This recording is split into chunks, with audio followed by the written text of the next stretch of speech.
So it's my pleasure to introduce our presenter, David Leventhal. David's a founding teacher and the program director for the Dance for PD program, which is a program of the Mark Morris Dance Group that I'm a big fan of, that's been used as a model for classes in more than 300 communities in 30 countries. He leads classes for people living with Parkinson's disease and Lewy body dementia around the world and trains other teaching artists in the Dance for PD approach. He's co-produced 5 volumes of successful instructional video series, and so that's something you could also have as a resource at home, and helped conceive and design Moving Through Glass, a dance-based Google Glass app for people with Parkinson's. He's received multiple awards for his work, including the 2016 World Parkinson Congress Award for Distinguished Contribution to the Parkinson's Community. As a dancer, he performed with Mark Morris Dance Group from 1997 to 2011, appearing in principal roles in some of the most celebrated works of the Mark Morris Dance Group. And he received the 2010 Bessie Award for his performance career. So please use your reactions at the bottom of the screen to help welcome David Leventhal. Thanks so much for joining us, David. Thank you so much, Julia. It's really great to be here with all of you and to share this work, talk a little bit about the Dance for PD program, and to excite you about the possibilities of dance and movement and music. So before we launch into everything, what I always like to start with is this image, because I like to remind people that dance has been part of our lineage as human beings for thousands of years. This is an image of a cave painting from 20,000 years ago on the island of Borneo. And I think there's no question here that it depicts 8 dancers, perhaps 8 dancers actually jumping, and also dancing together. So you can see even just to the left, there are 2 dancers who are holding hands. It appears that one dancer is reaching out to the other, perhaps to offer a hand.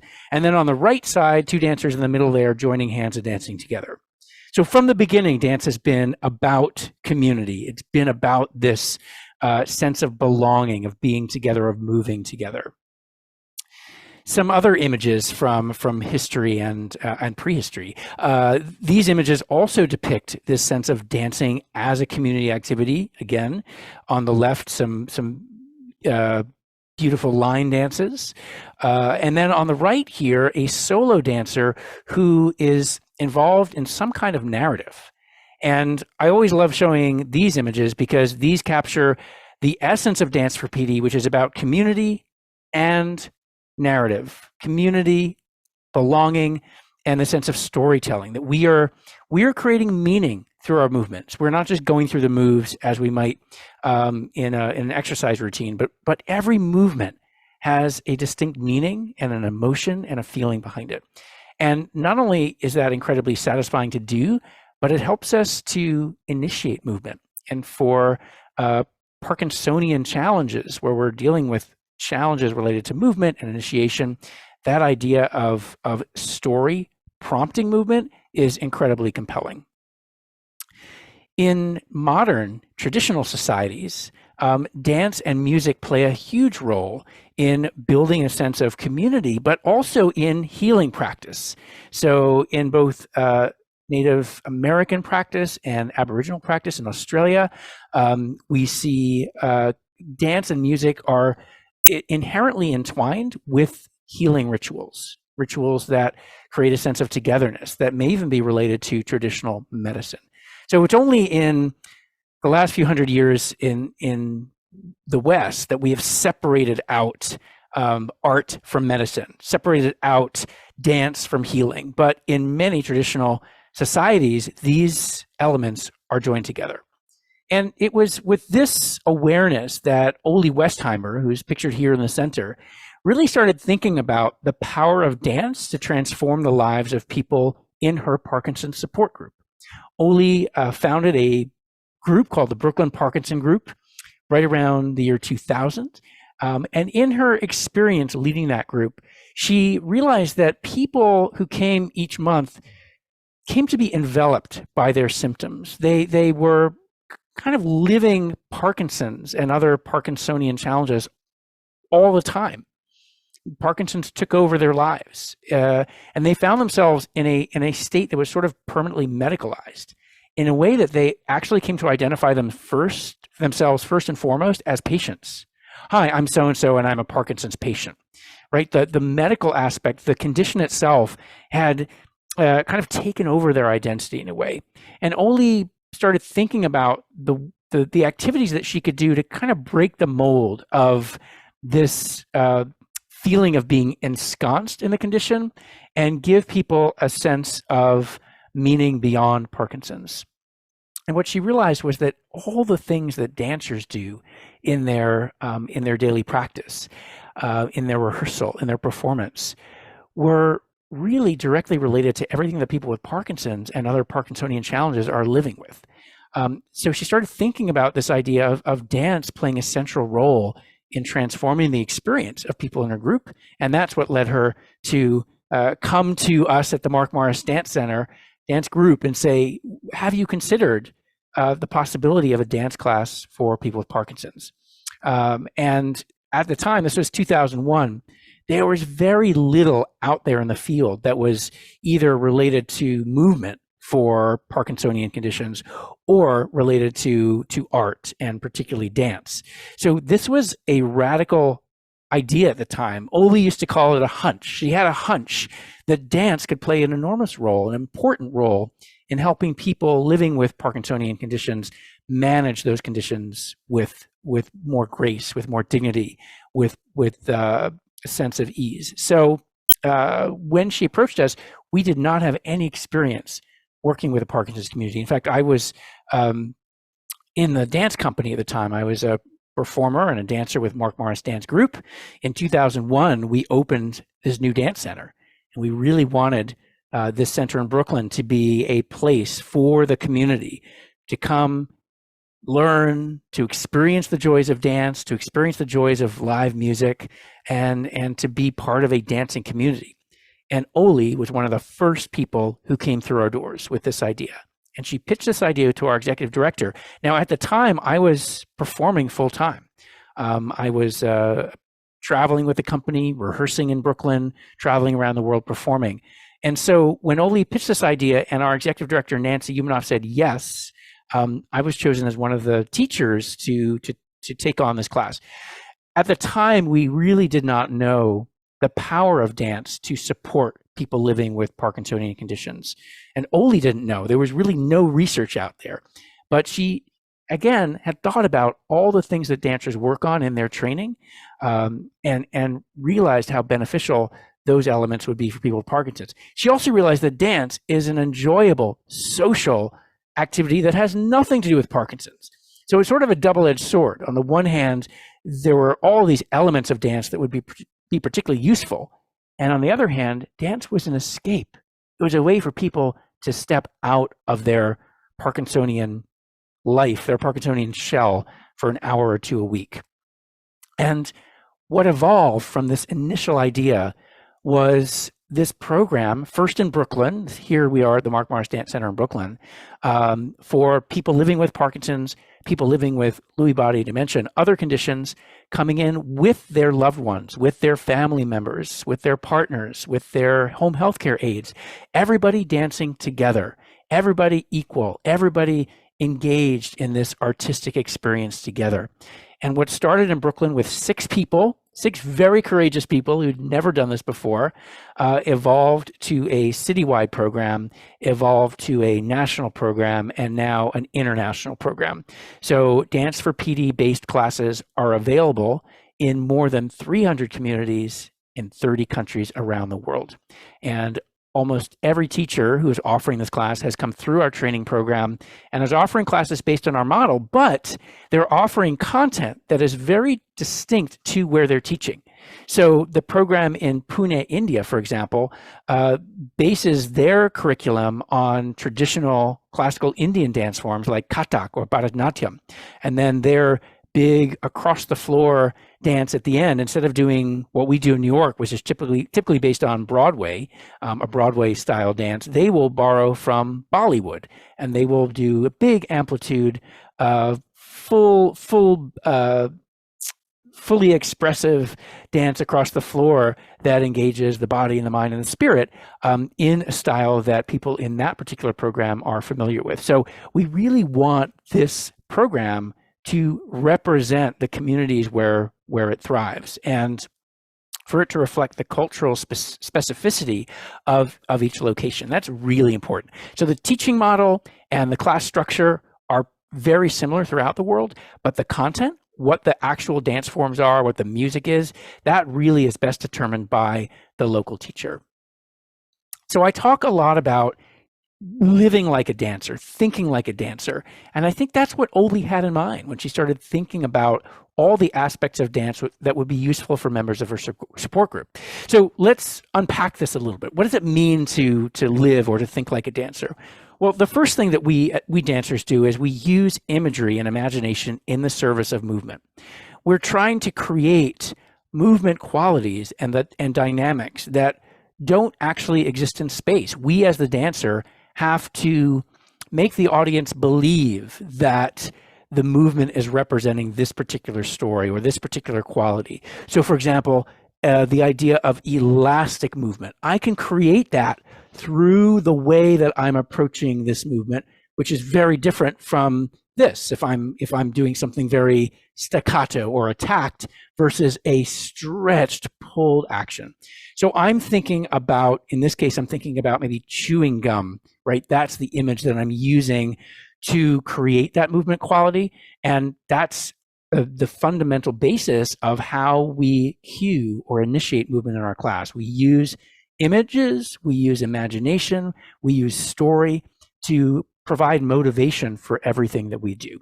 So that's the first thing. And dancers are not unique in this. Many athletes also use imagery to support their movements because it's a much more efficient way of thinking about movement than going through the mechanics of it. Lifting your arm 90 degrees, reaching and extending your elbow, right? Thinking of body parts is much less efficient than going with one image that really speaks to what you're trying to do.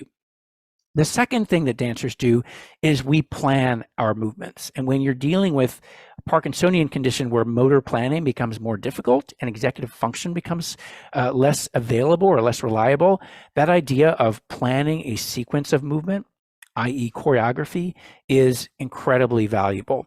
So in class, we spend a lot of time thinking about how we're planning our movement, whether we're using counts or a specific pattern on the floor, or perhaps the sequence itself is the narrative. We're telling a story through that sequence. But we are thinking about how we're putting each movement together. And our hope is that that impacts people not only in the studio as they're dancing, but that approach to movement inspires people to use those strategies outside of the studio. So for example, when they're navigating through a doorway, how can I use sequencing or motor planning or choreography to help me through the doorway? One of our participants in California used this exact technique to help him get out of a freeze. He was experiencing freezing of gait in the grocery store. And instead of thinking of the mechanics of taking steps, he started thinking about putting those steps into a dance. How many counts was he going to use to get to the checkout counter? What rhythm was he going to use to get there? What was the momentum of his body? And by thinking of it as a dance, he was actually able to start moving again. The third element, which is very supportive of what we've just talked about, imagery and sequencing, is of course music. Music is probably the best guide, the very best coach that we have as dancers. And for people living with Parkinsonian conditions where the internal cueing mechanisms are perhaps more difficult to access, those external cues of strong rhythm, strong music, strong visual input, those can be incredibly valuable in helping to support movement. So finding music that we like, finding music that has a very strong rhythmic pulse that supports something like locomotion or supports big amplitude movements, that is fundamental and key to what happens in a dance class of any sort, but particularly the dance for PD classes. So music is an incredible guide. And finally, dancers dance for themselves, but at the end of the day, we're really thinking about dancing for an audience. So we think a lot about projecting our movements. How can we make our movements be legible for an audience? How do we make them clear? How do we make them big? How do we make them distinct, but also make sure that we're telling that movement story, that movement sequence? So I'm going to take a moment here to share some of the insights that members of our group have had from participating in Dance for PD classes, because I think, I can talk a lot about the theory and the technique of what we do, but it really is from our dancers, from our participants, that you'll learn what's meaningful to them. How does this program support them and sustain them in their movement, but also in their emotional well-being?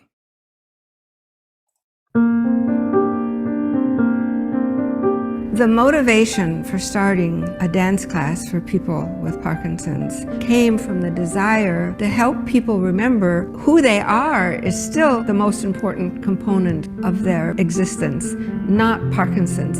At first didn't want to do it because I thought I'd be associating with a lot of people on the stage of Parkinson's that I didn't want to be at, and that would be discouraging to me. But I finally went, and I've never regretted the decision that I made. Medicines can't always do as much as we want, so I've been recommending people for years and years to take Dance for PD. I see transformation happen in front of my eyes. So people often come into the class with a lot of rigidity, and suddenly in that space, they come alive. My hands are so stiff I can't straighten my hand out. Just start moving gently and all of that stiffness goes away. There is something magical that takes place in there. I'm not sitting there thinking about my body. I'm just trying to move. I hear from my patients when they come back how much it seems to support and sustain them emotionally. I look to the rest of the group for inspiration. We are there for moral, spiritual, emotional support. When I came in, I really didn't even have a chance to be skeptical because the group immediately embraces you. It's a time when you connect, and you don't have to be embarrassed because everybody else has a problem too. It gives people the courage to leave their apartments and go somewhere else and have a different kind of experience than they do when they're alone, which ends up being a lot of the time. When someone shakes hands with someone who can hardly hold their hand up, they're honoring the humanness of the individual. The feeling I get from being in this group is a feeling that it's going to be hard to replace with any other activity. So I hope it lasts as long as I do. No matter what stage you are or what your previous experience has been with exercise or movement, you belong here. Come try it once, do a few moves, enjoy the music, enjoy the sense of community. You're going to want to come back.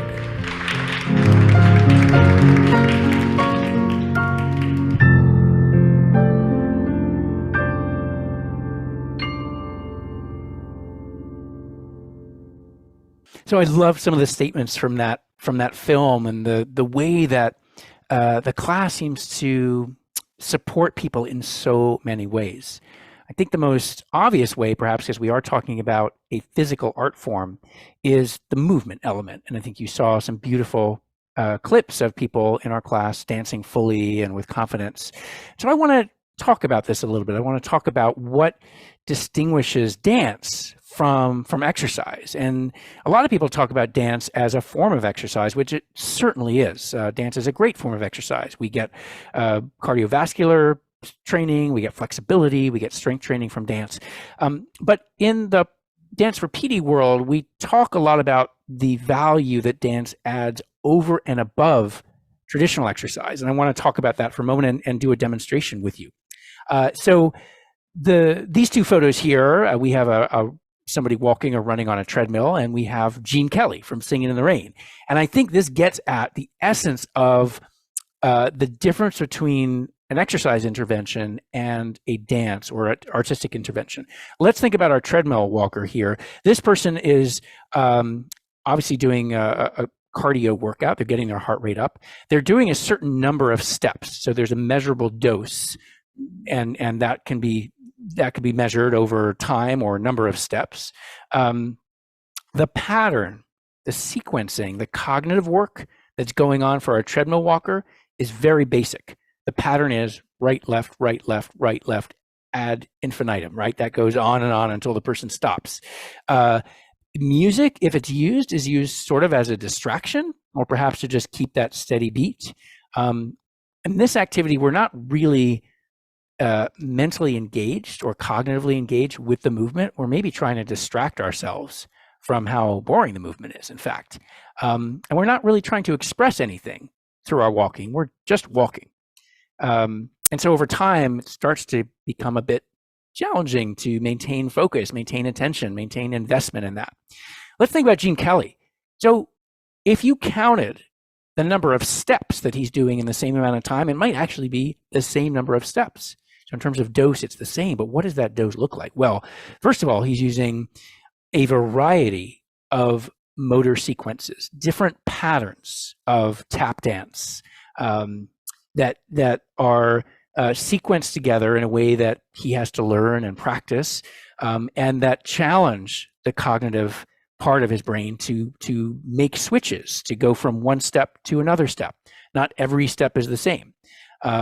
This is something that we do in class very, very consciously. So we may not do it as quickly as Gene Kelly does, but we do it in a very structured way so that people have that experience of changing and thinking about different ways, different patterns, different sequences. Number two is he's relating to the music, not just rhythmically, but through narrative, through emotion. He's telling the story of how happy he is to be dancing out in the rain. There's a sense of joy here.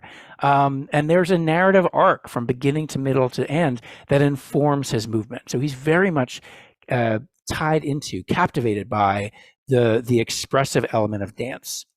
And finally here, there's a sense of joy and engagement. He is conscious about every moment of what he's doing. He's really mindful about every element that he's trying to capture and share with us, the audience here. So you start to see the layers of artistry and awareness that go on in a dance intervention on top of the basic exercise elements. And I want to do a little activity to show this. So I'm going to invite you to do this with me, and we can just take a moment to gently stretch and flex our wrists a little bit. So a little bit of movement there, whatever is comfortable for you. You can do that on the other side as well. Beautiful. I can't see you, so I'm assuming you're all doing it very nicely and finding that for yourself. And we can also take a little flip here. So just rotating the hands.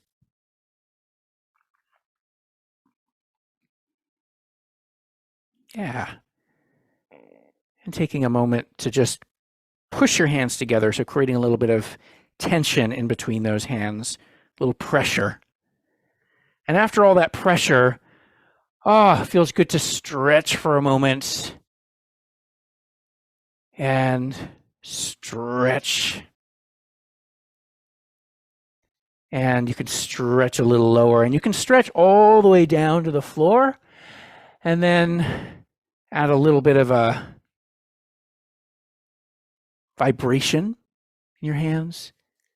And now we can come back and just push together, build a little bit of strength in your arms, and just release. Yeah. All right. So I kind of talked you through a very mechanical series of instructions, right? Stretching, flipping, some isometric pressure, some stretching, etc. Yeah. Let's now think about some of these layers. So I want you to take a look at this image.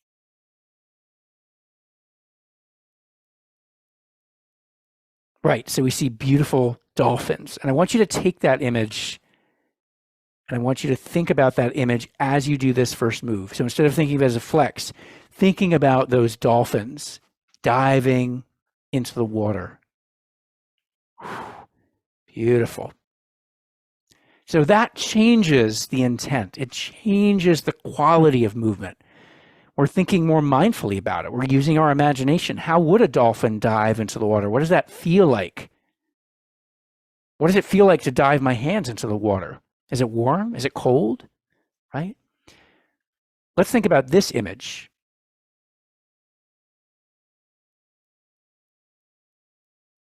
So, a gift.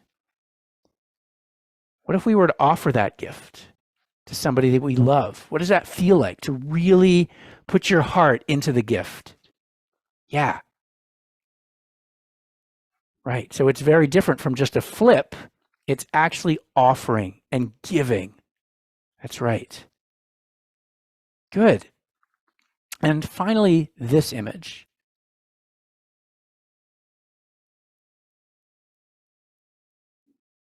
So you're standing on stage in this theater, and I want you to think about reaching your energy to that top balcony, and reaching your energy to the mezzanine, and reaching to the orchestra section, and reaching even down to the conductor, and celebrating everybody in the theater and bowing to them.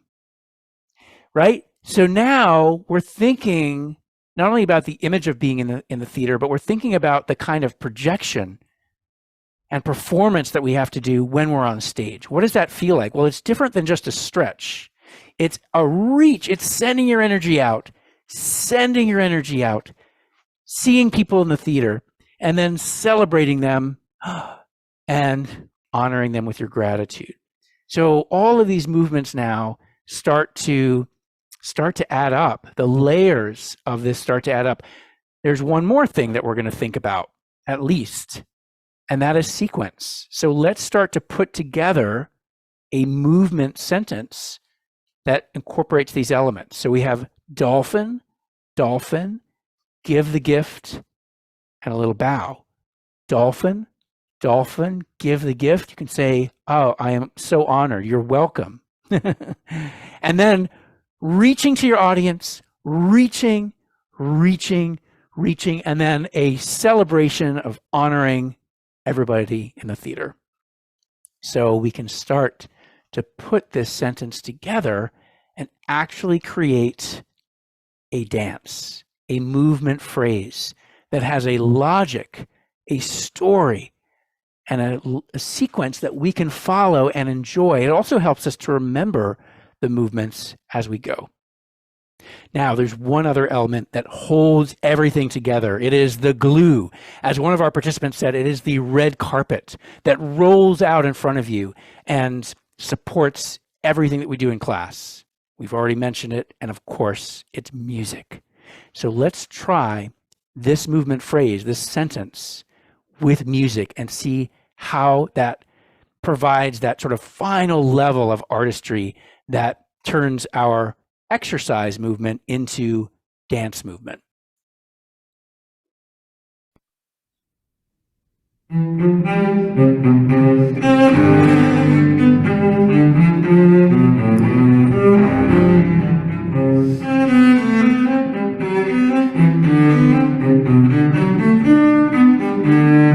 can try it with me if you'd like.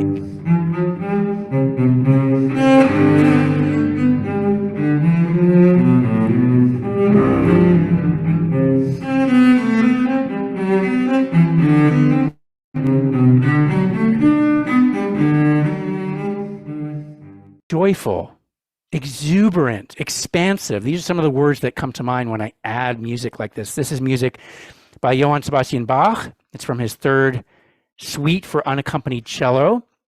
And the movement that I shared with you is actually choreographed by Mark Morris. This is movement from a piece that Mark made up in collaboration with Yo-Yo Ma. So this is music that inspired both Yo-Yo Ma and Mark Morris to create this dance. And it's a wonderful piece that we do with our Dance for PD dancers as well. We're always looking for ways to bring in real choreography that professional dancers do, and share it in a way that's generous and accessible. So thank you for learning that with me.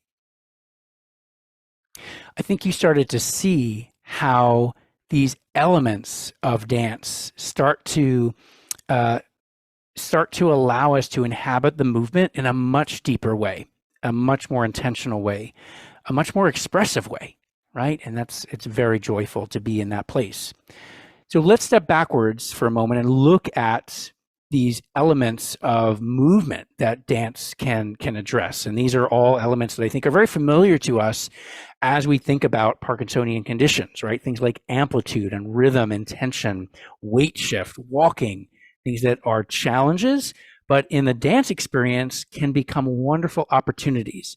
And again, we're focusing on these elements in our classes around the world. So I think it's quite obvious that dance is a very mindfully constructed motor activity, physical activity. But I do want to point out that we're dealing with an iceberg situation, right? The physical elements of Lewy body dementia or Parkinson's are very visible. The motor aspects can be quite visible, but the non-motor elements, things like depression or executive function challenges, hallucinations, difficulty with language, these are less visible and less obvious, but no less important. And so we need an intervention, an activity that can help us address both of these aspects, the motor and the non-motor.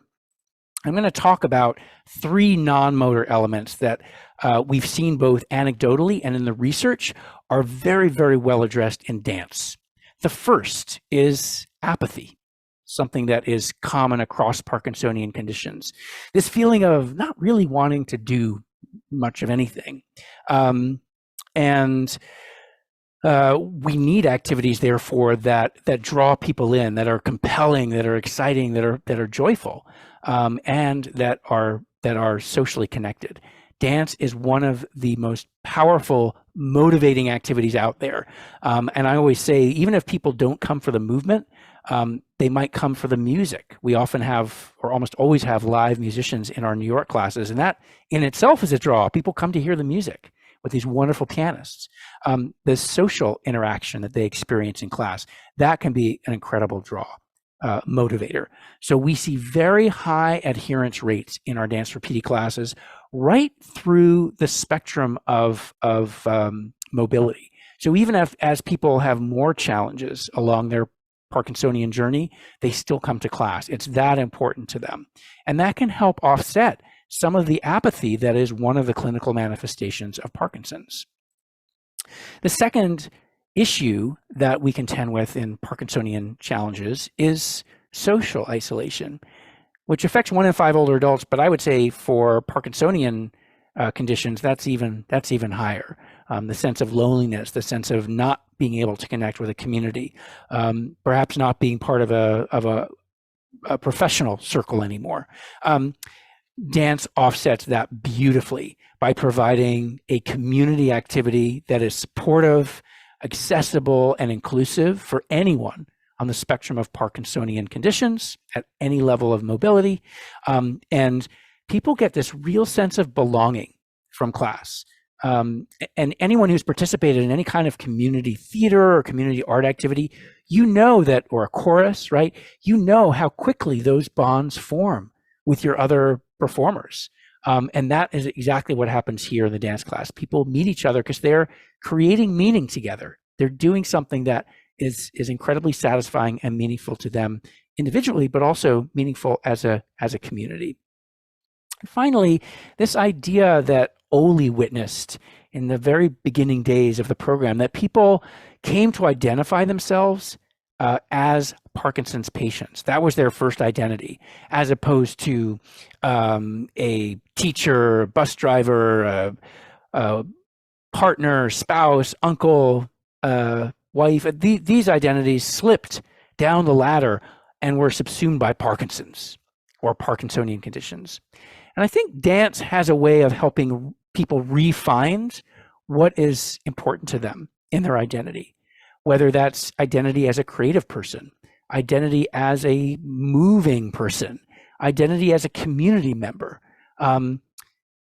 Dance helps people maintain this sense of identity, or perhaps even find something that they didn't know was important to them that now is important.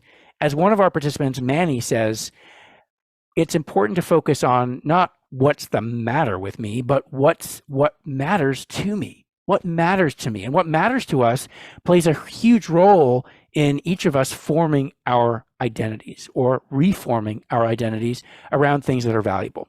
So I would argue that even if people aren't immediately identifying as dancers, they do identify as lifelong learners, as creative movers, as dance students, as members of this group. And that is incredibly important. It's important to remember as well that everybody comes to this class for different reasons. Some people come for the kind of emotional support that it provides, as Dr. Hinchcliffe said in the video. Some people come because of the community element, that sense of belonging. People find that it really does help elevate their mood. And some people come because it works on very specific physical skills that they want to work on, things perhaps that they're working on with a physical therapist or with an occupational therapist. But here in dance class, they can apply that to a variety of different movements in a way that's very, very important to helping them sustain their physical function. And so when we think about the dance class experience versus other interventions, I really see a constellation of benefits. And here in this Venn diagram, we're seeing physical benefits that are perhaps the most obvious, cognitive benefits, the idea of sequencing and mirroring and having to integrate different parts of our brain to generate movement. The expressive or emotional part of a dance experience is huge, particularly when something like Lewy body dementia or Parkinson's are taking away the more expressive parts of ourselves. To come into a dance class where we're encouraged to express ourselves through our bodies is very freeing, very liberating. And last but definitely not least, that social element, right? How do the social bonds that form in class support and sustain us through the journey? And I will say these interact together in really positive ways, synergetic ways. So there's or synergistic, I think would be the word, synergistic ways. These all work together in synergistic ways. So for example, we can use social cues as a prompt, as a motivator for physical movement. So instead of just reaching our arm forward, right? Reach my arm forward, I actually can reach for somebody sitting across from me in the circle. And that expands my movement. It amplifies my movement. It gives me a reason to move, right? Movement is no longer abstract. It has a motivation. My motivation is, I'm going to reach to my partner across the circle. So the social element of dance is also used as a physical motivator. It's used as a cognitive motivator. Perhaps we are trying to remember a series of people that we're reaching to, right? So these all work together in really, really seamless and supportive ways. And I want to mention an element that's perhaps not included in those four circles, but is incredibly important. And this is the F word, which is fun. Fun. This movement is fun. Dancing is fun. Music that we use in class is fun. And dancing with other people is fun. It's one reason I think that dance has remained as part of the human lineage for so long. It's enjoyable. It's joyful. It gives us great pleasure to be able to dance together. And I think even when we're talking very scientifically about the benefits of dance for Parkinson's, we can't lose sight of this piece of it, the F word, the fun word, because fun is something that we don't associate with movement and Parkinsonian conditions. And yet, in this class, as you saw in that video, people are having fun. They're having a wonderful time. That not only reinforces this the desire to move, but reinforces the desire to come to class. Right? It fights against the apathy that we see so commonly in Parkinson's and other challenges. So here we are. We're in our class in Brooklyn. We're experiencing all of these benefits together.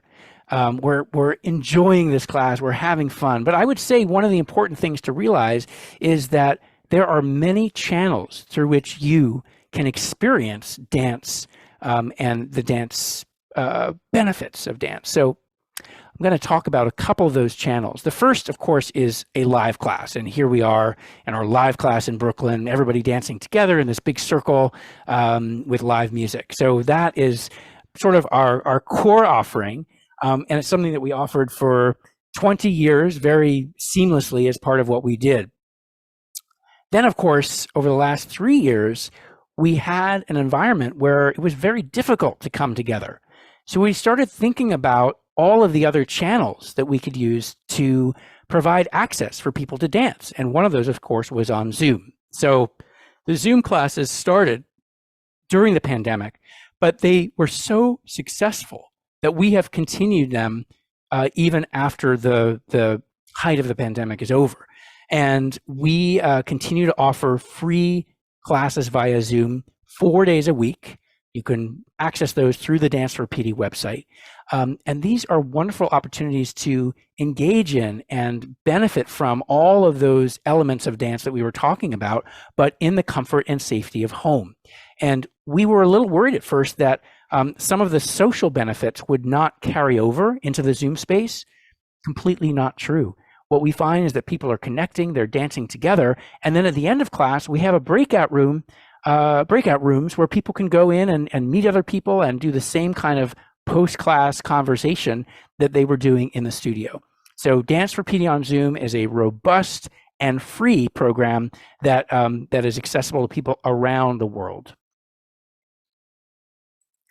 We also offer dance programs on demand and on video. So we have an instructional video series of 5 videos that you can access and purchase through our website. We also have on-demand videos. So we recorded many of those Zoom classes and we make them available through a digital library that people can access any hour of the day or night, no matter where they are, and play a class for themselves. So that's another wonderful channel to dance on your own schedule, on your own time. Even if it's just doing 10 minutes or 15 minutes of a class, you have access to that. We also have a dance by phone resource. This was developed because we realized during the pandemic that not everybody had access to the internet and not everybody was comfortable being on Zoom. So we created a set of recordings that basically talk somebody through a dance or set of dance activities with music. And this has been a very popular and successful channel for us to share this work with people who, again, may have trouble accessing it online. We also have a home dance program, which is specifically for a home healthcare environment, for a home healthcare aide to do with their client in the comfort of home. And this is a kit that people can do. They can pop in the video and do it together as a joyful, non-clinical activity that also provides all of the benefits that we saw in that diagram. Now, I know we're going to go very shortly to a question and answer session that you have created. You've posed some questions, but I wanted to preempt some of those with some very commonly asked questions about our program, and then we can go into the questions that you've developed. So the first question I want to answer is there any research on the impact of dance on people living with Parkinson's and Parkinsonian conditions? And the answer is yes. Now, I mentioned when we started, there was basically nothing on the power of dance to support people with Parkinson's. But over the last 22 years of Dance for PD, there have been a number, in fact, more than 48 peer-reviewed studies on the impact of dance on people with Parkinson's, including 8 randomized controlled trials. This is sort of the one of the gold standards of research. And what's interesting is that this peer-reviewed research, 48 published studies, reinforces a lot of what we observed anecdotally, a lot of what we've already talked about. So those studies point to the benefits of dance for improvement in gait, reduction of tremor, reduction of rigidity, increase in mobility, better balance, support of cognitive function, etc., as well as some of the non-motor elements, things like quality of life, social inclusion, and mood. So let's parse those out a little bit. We're going to look first at the physical benefits, and these are 4 of the main areas that we're seeing from the research. 4 big benefits. One is on balance. Whatever form of dance you're doing, balance is a big part of the training. So in any dance class around the world, in any dance for PD class around the world, there's a very strong interest in and focus on activities that support balance awareness, the strength that we need to maintain balance, etc. Number two, dance positively impacts gait. So more consistent gait and a slightly bigger stride length are both outcomes from dance interventions. Number three is endurance, being able to maintain physical activity for longer, which is a huge benefit. And number four, reduced motor impairment on the standard Parkinson's disease rating scale, the UPDRS-3. So these are all very, very significant. They make neurologists sit up and say, wow, there is something going on in these dance classes that is supporting and sustaining motor activity for people with Parkinson's. Number two is cognitive benefits. We're starting to see in the last 3 to 4 years some research on the cognitive benefits of dance for PD.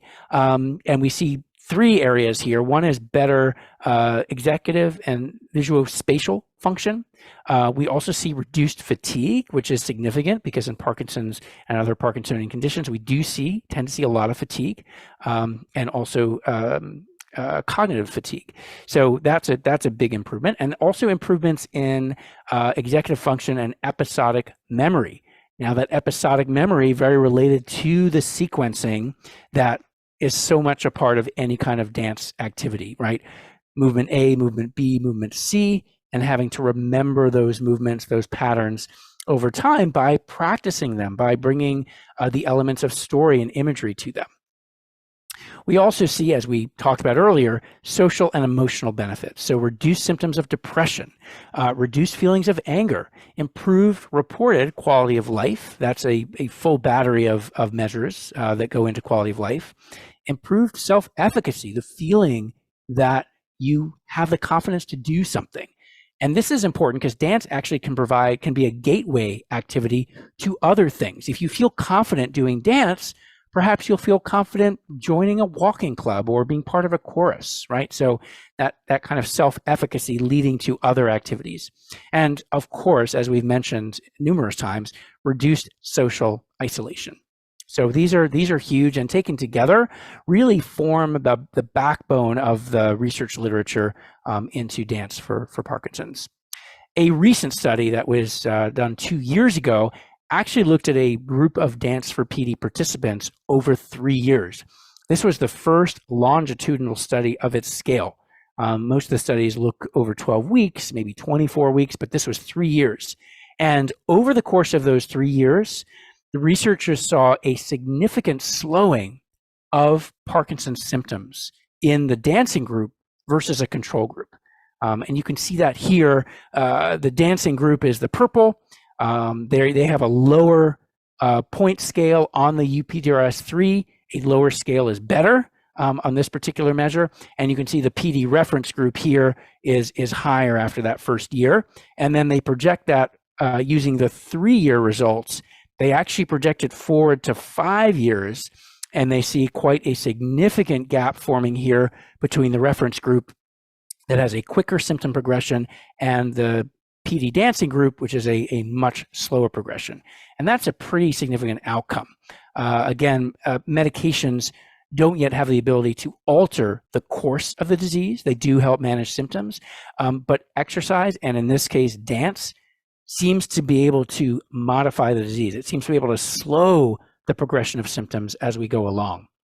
And I think, on top of all this research and these very compelling results, what we haven't yet measured is the F word. We don't yet know how valuable fun is to supporting our dancers. How much does fun play a role in sustaining the lives and the well-being of our participants? So that's an area that we need more research on fun. Now, the second question I often get is, how does dance work with technology? And I've shared a couple of channels with you where we use technology, streaming technology or Zoom technology to share the program. But we also have created, or at least experimented with a prototype called Moving Through Glass. And this was a Google Glass app that was created specifically for people living with Parkinson's to use dance-based tools to help them navigate their daily lives. So we had one module on here that was called Balance Me, and it engaged some of our balance activities, which were visible on this tiny little prism screen that you can see our dancer here wearing. So you see what she's looking at is a dancer demonstrating movements that relate to balance, for example. We had another called Walk With Me, which was really built as an entrainment technique so that the person looking at the screen could follow the walking pace of the dancer that they saw on the screen. Of course, there's an audio component of this as well, so that as you're watching, you're hearing music. And the idea here is that this little image and the music that goes along with it can support you as you try to maintain a steady walking speed. This was only a prototype. We are looking for additional funding to build this into an actual product, but we're very excited about the possibilities of augmented reality and virtual reality to support the well-being and support the movement experiences of people on the Parkinsonian spectrum. I often get the question too of, well, I've heard a lot about other activities. I've heard a lot about boxing for Parkinson's, right? There are a lot of boxing programs. Well, how do I choose? Should I do boxing or dance? And I say, you got to do both. You got to find things that support each other, that work synergistically for your body. And I think boxing and dance work really well together. In fact, I'm not the only one thinking that. There are actually a lot of boxers who use dance as a way to help them find the edge in their boxing. Lomachenko is a Ukrainian boxer who was very interested in boxing from a young age, but his father said, nope, no boxing training until you do 4 years of Ukrainian dance. And that is going to build your strength and your stamina, your footwork, your rhythm, in a way that it will sustain your boxing passion for the rest of your life. And so Lomachenko, here he is holding up his medal. Behind that medal is dance technique, dance training. Another boxer from Australia named Harry Garside uses dance and ballet in particular to help him get that competitive edge. And he says, I've always wanted to try ballet. I say I do it for boxing, but really I've always wanted to dance. Ballet is very tough, the power through the legs that they generate, et cetera, et cetera. So here's another advocate for this idea of cross-training, this idea of finding activities that work synergistically together. And so it's not an either or, it's both and. Let's hear Harry Garside talk about what dance, and in this case ballet, means for him as a competitor. As athletes, we search for the edge, those 1%ers, those things that's going to get us above our opponents and our competitors. At that level, those 1% make the difference, and that's the reason why I looked at starting ballet, and I think it's going to give me a lot more than 1%.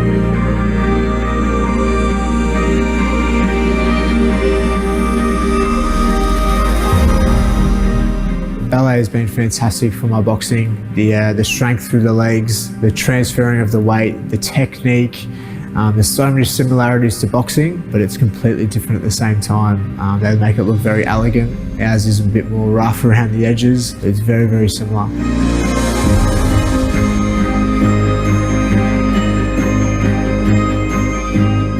When I first said I wanted to start ballet, there was so many different emotions. My trainer he's very old school. He said, ballet? What are you starting ballet for? My dad raised his eyebrows. My competitors are thinking, why is he doing ballet? I give everything to my preparation. I make sure I leave no stone left unturned. And when I get in that ring, I know I've done everything I possibly can to be ready for this moment.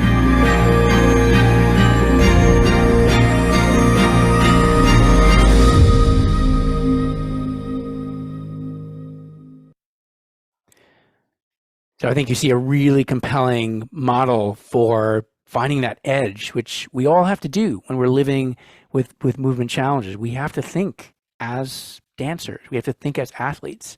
And we have to join the two together to find that sense of well-being. Now, I'm just going to touch on a minute here of trends that we're seeing. So you're getting the very latest here. One of the things we're starting to see is arts on prescription. So we certainly see this among neurologists who more and more are recommending that their patients participate in a movement activity, and more they're recommending dance. They're saying how valuable dance is to sustain both motor and non-motor well-being. So that's an element, dance on prescription.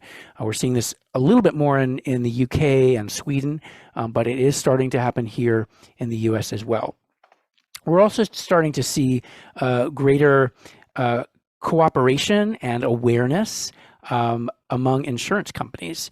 So there are 2 insurance companies in the US that actually support dance for PD or dance for older adults. And those companies, Kaiser Permanente and United Healthcare, are really at the forefront of a model in which insurance companies see great benefit in bringing dance into the equation, into the constellation of activities that can support well-being, but also address very specific health challenges and concerns of special populations. Here we see in San Francisco, Kaiser Permanente, the insurance company actually underwriting dance for Parkinson's classes at San Francisco Ballet. We also see the World Health Organization starting to wake up to the benefits of arts-based approaches. Here they single out Dance for PD as a model program in supporting evidence of the roles in health and well-being.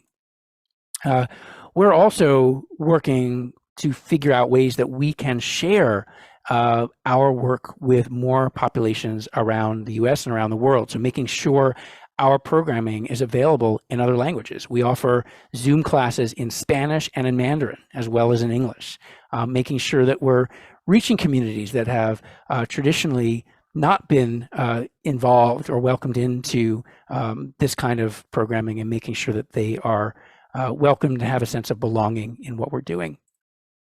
So thinking like a dancer every day.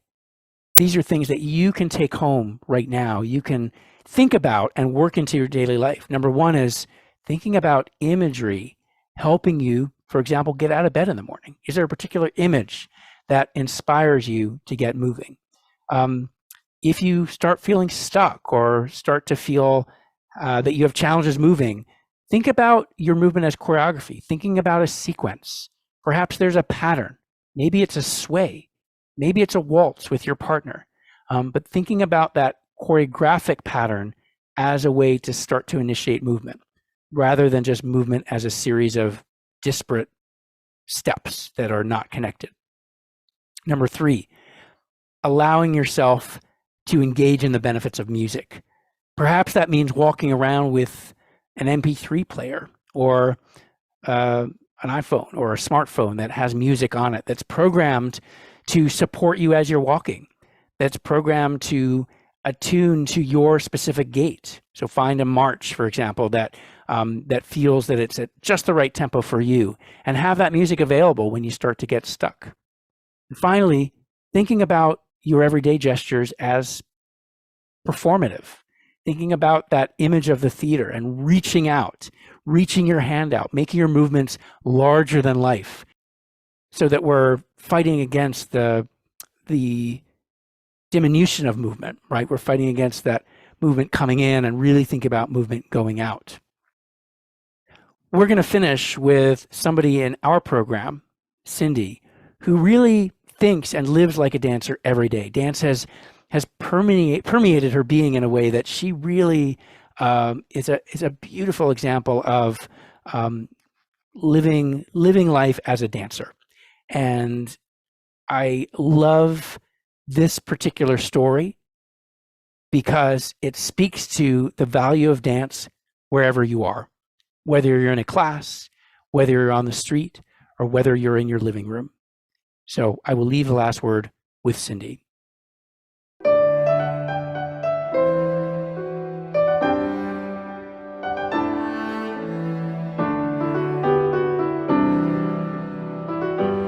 I've learned to value myself more. which is quite a gift.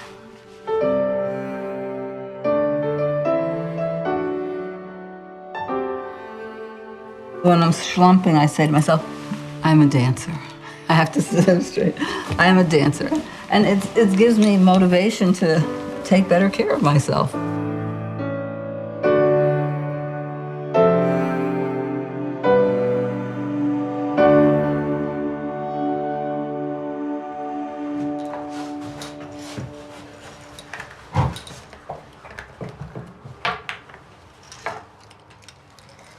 When the medicine is working, I can almost do everything.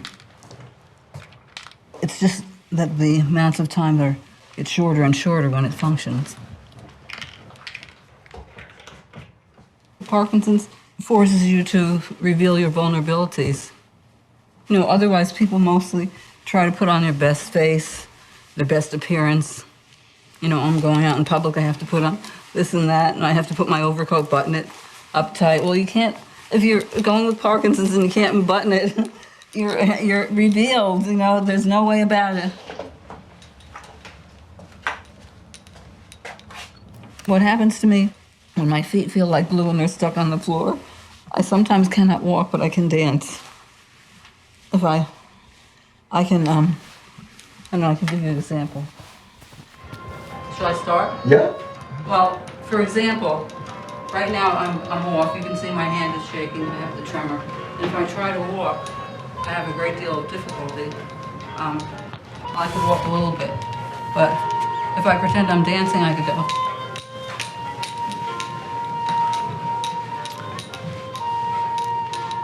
And I don't have any problems.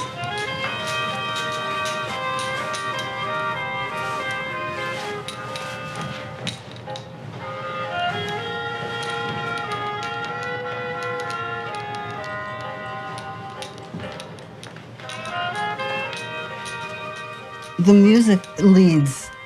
In other words, it's not my brain telling me to take a step or to do this or do that. The music is leading me. So I'm like following this wonderful leader who's so mysterious and has such a lovely sound, and it's going to take me to some other place. What is that other place?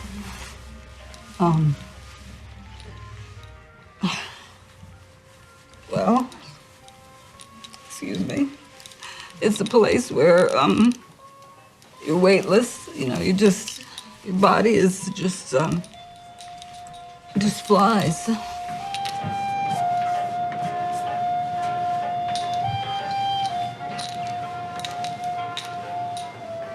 It doesn't tug at you, tug you and pull you and push you and, you know, have you in these knots where you can't move and you can't think and you're struggling and fighting. It just, you know, you go above that.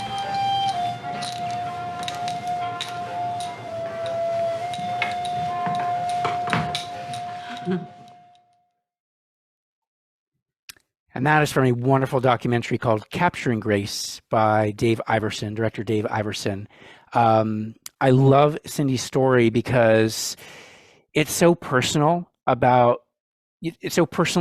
about her connection to dance and how much dance changes her sense of herself and gives her this sense of power and agency in her own body. Even when she's having trouble walking, right? She's able to find inspiration from the music to be able to move in her own way. I also love it's a great model, I think, particularly for the LBD community, because some of the structural elements of the dance for PD class where we're learning movement and then repeating that movement might be challenging, but to just put music on and find your own movement to that music with your partner and just enjoy that experience. It doesn't necessarily have to be in a official structured class setting. You can find that joy, the same joy Cindy is finding in her living room, by putting on some music and dancing yourself. So I'm going to pause there. I know there are some questions. I have some questions that have come up before, and first. Let me pull those questions up. I'll start there.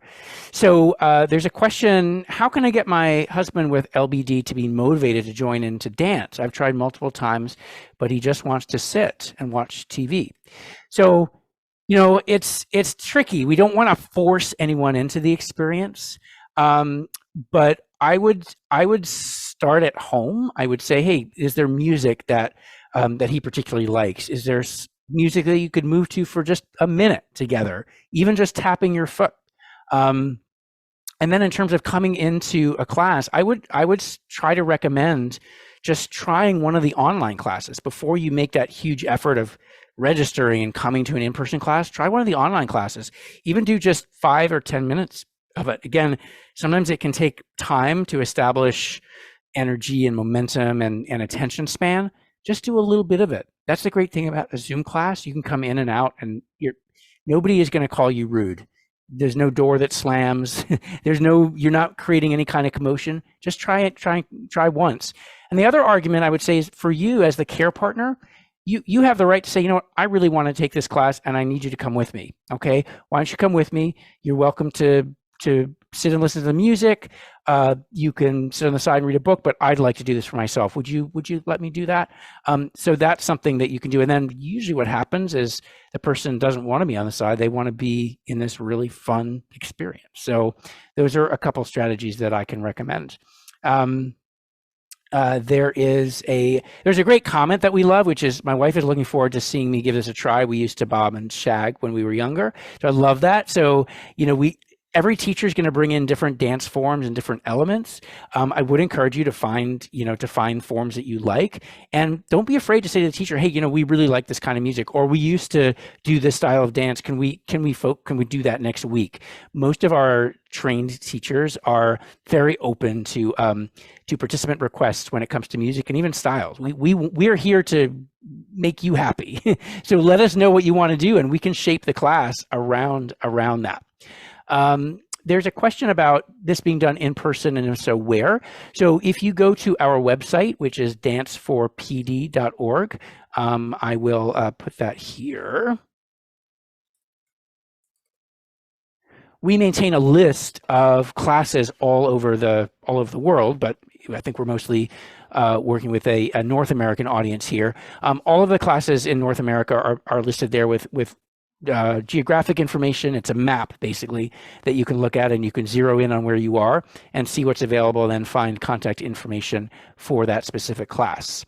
And again, you'll also see a section of the site for Zoom classes if that's something you're interested in. My spouse was diagnosed with LBD and knew all the ballroom dances. We danced 3 times a week until COVID. Now he remembers very little. Any tips for getting him to dance again? Well, I think the key is, I'm going to reference one of my colleagues and somebody I really admire, named Ann Basting, who runs Time Slips, which is really a storytelling program for people with dementia. And Ann Basting talks about this idea of forgetting memory. Like, don't let memory be the issue. Let the experience be the issue. So Time Slips starts with a photograph, and she invites people in the group to just say what they think about the photograph. It doesn't have to be the actual story of that photograph as it is sort of like from an advertisement or whatever. Individuals are invited to make up their own story. They don't have to remember what that photo is about. They can create their own story, and that really is what dance is about. I think it's not so much about remembering those ballroom steps as putting on music that you used to connect to and finding your own pattern to that music. And yeah, maybe some of those ballroom steps will come back, but even if they don't, there's still a lot of benefit to moving to rhythm, to music that you love with your partner. That's really the essence of what ballroom dancing is anyway. So don't worry so much about the steps or remembering the steps, and just focus on moving musically, and then see what comes back. You might be surprised at what actually is able to come. But I think that the danger is imposing, a structure of steps on that person. Like, okay, we're going to do 8 things to the side and 8 things to the other side. Don't start with that. Start with the music. Start with something organic that feels right to you as partners, and see where it goes from there. are there times during the day when it's best to have music and times when we should avoid having music? Well, I don't know if there's something specific to LBD, but I would say that music is appropriate for all times of the day, but you may want to be selective in what music you're using. So, for example, music that you play in the morning might be more upbeat, more rhythmic. That might not be appropriate later in the afternoon when someone's tired. You might find music that's more meditative or calmer, is really about creating an atmosphere of joy or atmosphere of beauty that's less about a pulse and more about an ambient sound or ambient feeling. So I don't think that music is really ever counterindicated unless it's obviously irritating the people in the room. I mean, that's the thing about music. One person's beauty is another person's, nails on the chalkboard. So I think just be aware of what is appropriate and what feels right for that person in the moment. But I think music can be prescribed at any hour of the day. I certainly use it at all times. How can you safely encourage someone with balance problems to dance?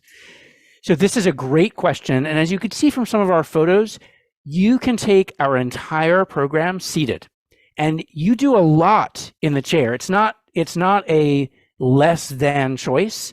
It is an equal to, and in some cases greater than. Some people in the chair are actually moving more than the people who are standing. And I think this also goes to Barbara's question about dizziness. So this is something we encounter in our classes. People do get dizzy. We adjust somewhat as teachers in what we do. So we don't do big head drops. If we're turning, we turn slowly. We always give it as an option. And I think using the chair-based activities as your core program is going to be the way to go. Obviously, with balance and dizziness, some of the standing materials can be challenging. So for those folks, when we do stand, we also will use either the back of a chair or a ballet bar for support. So that's also really helpful, because a lot of folks who have balance challenges, they do everything seated. They don't do anything standing in their lives. They really are not comfortable. But in class, they're able to do some of the standing weight-bearing activities because they're holding on to a ballet bar, which is a very strong, firmly planted piece of equipment that allows somebody to do quite a lot of movement standing very, very safely. And we sometimes use a combination where we'll have somebody at the bar, we'll have a chair behind them. So if they do suddenly feel like sitting and continuing, it's already there. So there are a lot of adaptive strategies that our teachers are trained to do in class. And I would just encourage you to start seated and see if that movement is comfortable for you. And there's actually a lot of work that we do on balance, but seated in the chair. I mean, think about how much we do in terms of moving off center, moving around, shifting weight. There's really a lot that we're able to do. Just looking to see if there are any other questions. I'm trying to get through them quickly. Yeah, somebody had a question about being an instructor. So we offer usually 6 to 8 teacher training workshops around the country each year. Those are all listed on our website. For someone to actually lead a class, we really require them to have a dance background. They can be a physical therapist, they can be an occupational therapist, but they have to have had some dance experience, because it is a dance class. It's not a therapy program per se. So sometimes a physical therapist will partner with a dance instructor, and they'll actually work together to do the class together. We do have a training track for therapists, but it's not necessarily preparing them to teach a dance class. It's helping them take elements of what we do in the dance class into their own practice, into their PT or OT practice. And we encourage that. We want them to take these tools, something like music, for example, or some of the weight balance and weight shifting that we do as dancers that are taken from specific techniques in dance. We want PTs to use those in clinic, but they may not necessarily be qualified to teach a whole dance class and to generate choreography and all that stuff. So we do have 2 tracks depending on what your level is and what your experience is. All right, I think that's it. That's all I'm seeing. I do see one more question at the top, which is a bit more of a clinical question. It's a good question. And that is there specific research regarding the necessity of movement in dementia with Lewy bodies? And sort of interested to see what types of physical motion are beneficial to LBD sufferers. I know our program really emanated from the Parkinson's community. So I'm actually going to turn this over to Julia, because Julia had a really good response to this. We talked about this pre-session. Julia, do you want to take this one? Oh, absolutely. Happy to. Thank you so much. So you guys, that's a really good question. And as David mentioned earlier, what we see is that a lot of times in research studies, having dementia is actually an exclusion criteria. So that's why you guys get left out. Not saying that's right, and I think we need to fix it, but that's what happens. So there was one study that was done called the PRIDE study, and they took someone who was actually, I believe in this study, wheelchair bound and really had, was pretty advanced. And what they found was they worked on strength training and resistance training, some cardiovascular exercise, some balance exercise, and that individual improved dramatically to the point that they were able to walk with more of like a contact guard assist, means somebody's there with them, but they could walk. But what happened, as you can imagine, is when the intervention stopped, so when they stopped working with this physical therapist, all of the gains stop too. So we have a saying in therapy that the motion's the lotion. And so I think it's really, really important to find something that you love, like David said, because nothing's worse than trying to do exercise that you don't enjoy. But you want to look at elements of cardiovascular fitness to your safety and tolerance, especially if you maybe have a heart condition or anything like that. You want to talk with your doctor about that. Elements of strength training or resistance training can be important, balance, and also flexibility. And I really think to today's presentation, also something creative, something that you enjoy, something that maybe makes you feel purposeful, and has some social components too. So I think basically get out there and move, do something safe. For everyone out there, if you haven't seen a physical therapist, I think if you have Lewy body dementia, that's something really important to start with, because you guys often have more of a risk for falls and balance concerns than people in the Parkinson's community. And of course, it's always about remaining safe no matter what. But yeah, thank you so much for that, David. Any other questions you wanted to touch before we take off? I didn't have a question, but I thought we would just end with a little bit of movement just to kind of send people off. And I will also put my email here if you have individual questions related to your own journey through into dance, perhaps trying for the first time, or there's something that you're looking for on the website that you can't find. That's my information there. Okay. And I thought we'd start with, we just finished with something that I really like to do for a close, which is to do a little bit of painting. And this is really, it's for your own space. Again, we can't see you, but I'd like you to imagine that you have a paintbrush in your hand. And whatever that means for you, I want you to think about creating a line in the space around you. And if dizziness is an issue, you can keep that line right in front of you.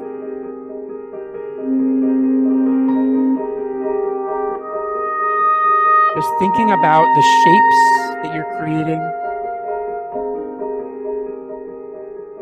And maybe switching that paintbrush to another side. Just continuing. And if you're not feeling particularly dizzy today, allowing that line to take you all the way around. How many different places in your room can you draw on the walls or on the ceiling or on the floor? You're just creating these beautiful patterns, painting in any color you want. Now thinking about a different brush stroke. Can you make a little dot of color? So very precise. Again, making that dot maybe on your furniture, on the wall, or maybe even on your own skin. Like the painter Georges Seurat, little dots of color coming alive to create a big, beautiful painting.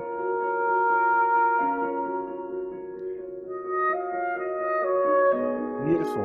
And now taking a moment to smear that paint. So what does that feel like, to smear that oil paint across the walls, getting it? And again, this can be as big or as small as you'd like. Really enjoy that sensation of getting it all over the walls, all over the ceiling, even on the floor.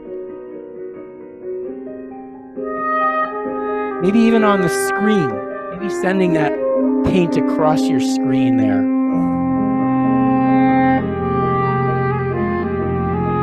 And now, thinking about splattering that paint, sort of Jackson Pollock style, throwing that paint on your walls, creating big splatter marks, throwing it off your fingers. This can be as strong or gentle as you wish, but really try to see that paint coming off.